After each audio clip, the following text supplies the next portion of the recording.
مرثیه بخشیده به تقای گرگالی، شاعری شناخته دره رامید حاجی اسام‌الدین صیادی.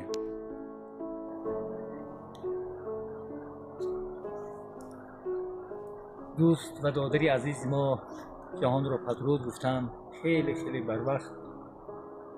بهترین دوست، بهترین دادری بود در وقت در پهلویمون. مرثیه برایش انشا کردم.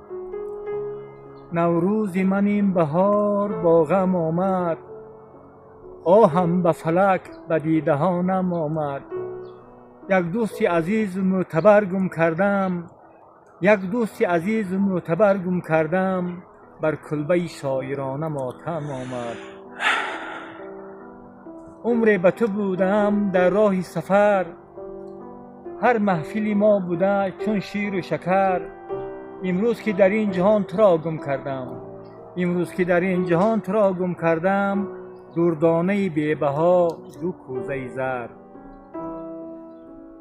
روزی که به پیش خانه تو گذرم، روزی که به پیش خانه تو گذرم، سیمای تو جلوگر پیش نظرم. نه گوشه باغ باشی نه در سری راه، نه گوشه باغ باشی نه در سری راه، با قلبک صد باره سوزد جگرم. نوروز و بهار دل مرا آزرده، نوروز و بهار دل مرا آزرده، سر تا قدمم به غم شده آلوده.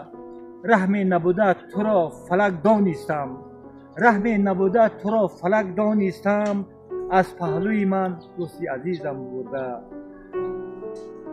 جان در بدن و صبر و قرارم رفته، جان در بدن و صبر و قرارم رفته، گلباغ شکفته بهارم رفته. تو شعری زمان بودی اندر بری ما، تو شعری زمان بودی اندر بری ما، صد حیف و دریغ شعری زمانم رفته. ای همدم جان دوست دیرینه من، با قلب پر از صفا بیکینه من. اشکم بری آرزو آهم به سما، اشکم بری آرزو آهم به سما، غمهای تو غم باده در سینه من، غمهای تو غم باده در سینه من. روحت شاد و مکان آخرتت آباد باد گرگالی جان.